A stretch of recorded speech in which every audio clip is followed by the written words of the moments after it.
Good morning. This is lesson 9 in the beginner sequence. The only new thing that we introduced today is abstezen. At this point we have quite a bit of material that the new students are working with, so we're spending a lot of time reviewing and going over the drills that we've already introduced. So abstezen is at its core just the single time thrust counter versus a thrust or a cut, and because we spend so much time with Meyer, we work on this as a long edge motion. So we're not trying to roll to the false edge. Meyer tells us to do our parrying actions with our lead edge, and so we tend to do that. We will do this both from a plow position and from a long point position. And there are a couple buzzwords or buzz phrases really that I use when I'm trying to teach this. And those phrases are hips and point is one, and then gain and glide is the other. So one of the things that we see a lot is that students will often kind of raise to the side, just using that kind of front delt muscle, raising to the side, and it's pretty easy to blow that to the side. They're not getting a particularly strong initial contact with the weapon.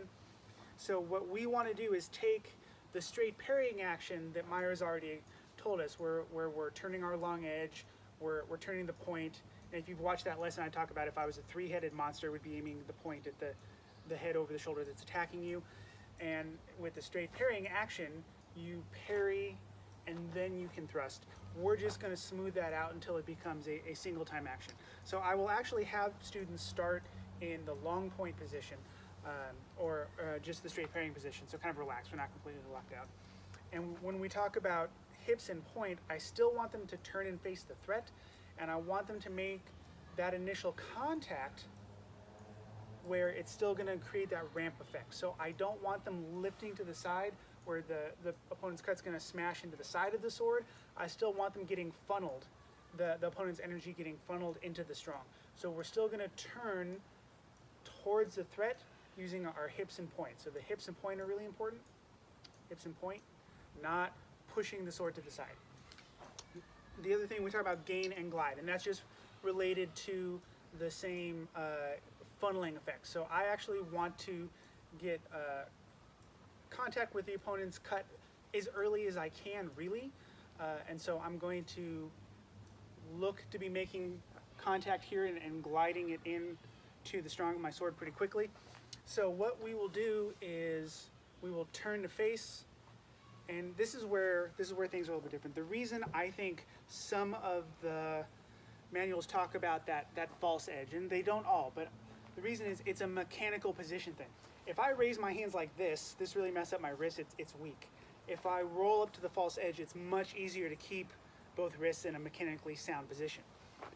What I realized I was doing though, when I was doing these lead edge things, is I would just let my hand rotate. So I'd be allowing the pommel to roll in my hand as I was raising.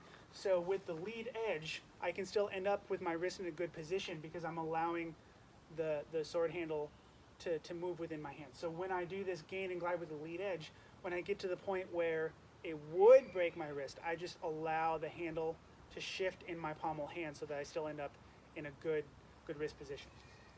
So that's really important. So as long as you end up in a mechanically sound position, I don't think it actually matters if you're on the lead edge or the back edge. And since Meyer spends so much time talking about defending with the true edge, that's what I tend to do. I also think it's a little bit easier to keep the point in line for that gain and glide effect we're talking so much. I think a lot of times when students do wind at the false edge, you see their point deviate over their right shoulder a lot of times. It's just not a very tight winding motion. And if you can see that anytime if their sword hits yours while you're in this transition before you get your point back online, they're very likely to just blow through your abstezen attempt. Whereas I find that if you lift with the point and you allow the handle to shift in your hand so that you can just have a strong wrist position with your lead edge, it just gives you more of a margin for error, really, because your point isn't deviating or potentially deviating so much when you're shifting. So we'll start with the right foot forward, kind of central guard, and we'll just practice hips and point, gain and glide into this position, and trying to work a simultaneous collection of the opponent's cut. The other thing is that I'm not going to keep my point directly on line with my opponent's face. I do a slightly kind of sinuous movement. So when I do my point and hips, my point is going to deviate over the opponents if they're cutting from their right, or their right shoulder a little bit, and then settling into their, hopefully, face while they're cutting me. And that slight deviation allows for more of that gliding where their force is shuffling into the strong of my sword. So we're going to hips and point to face the threat, gain and glide, allowing our back hand to shift on the handle of our sword so that our wrist stays in a good position, and then hopefully we stab them in the face. And you can do this same thing from, if you're in the plow position, we still hips and point. Everything's really going to be the same. We're aligning to the threat of our opponent over their right shoulder if they're cutting us from the right. Everything else is pretty much the same, and then we just might finish with that passing step. If you're in long point, with your right foot forward, likely you won't have to take a step or maybe a slight lunging step. But if we're in plow and we want to step in, hips and point, gain and glide, and then we can finish with that passing step. So if I was practicing this on the Pel, and much like the squinter, frankly, this is a tougher thing to practice if you don't have a partner. So if you're one of the people that is still stuck in quarantine with no partner, this is something you can work on a little bit. If you have a partner, it's going to be much, much easier. But if I'm working on my Pel and I'm stuck at home, I'm working kind of from this right foot forward central guard, I would just work on the point and hips turn towards the threat. So it's going to be slightly over my pretend opponent's right shoulder. So for me, my point is deviating slightly to the left of my Pel from my perspective. And then when I pick up, it's going to finish on line. So I can kind of make sure I'm leading with my point. I don't want my hands to get ahead of my point in the motion, because anytime my hands get ahead of my point's on the wrong side, they're going to blow through it. So you want your point to be leading the motion the whole time.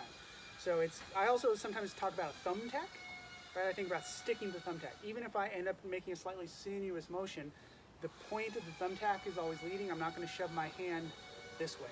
So think of your sword as a giant thumbtack. We're going to lead this motion with the point, and the point is always going to be leading the motion of our hands. We don't want our hands to get ahead of our point in the motion, because we're going to lose all our structure. So like I've said in other videos, we want to parry to structure, we want to cut to structure, and now we want to thrust to structure, particularly when we're in opposition of an opponent's attack. So if I'm facing my Pel again, I'm going to be leading this motion with my point, even though I'm deviating off the Pel for a minute, raising the hands, and then I can always lunge in if I want to. If I'm in a right foot back plow, same thing, hips and point. I'm not punching across with my hands where it's leading the motion. The point is still going to lead the motion. So that is what I would practice if I was stuck at home. I would just practice very slowly, making sure that I'm leading with the point as I turn my hips and point, thinking about gaining my opponent's sword and letting it glide down into my strong. And just practicing that very slowly, trying to be mindful. Hips and point, gain and glide, and just work on that. When we're in the club and we have opponents that we can practice with, we actually will start this just as a taking the center line from a long point. So we'll have one opponent stand out in an extended position, and I will just practice collecting their sword, gaining the center line, and then stepping forward and hitting them. And then we will practice it versus thrusts. Then we will practice it versus cuts. That's kind of how we escalate the introduction and the practicing of the abstezen motion. So play with that. Email me if you have questions. Again, this is a bit of a toughie if you are stuck in isolation at home, but this is where we would be going in the intro series if you were coming to classes at the club.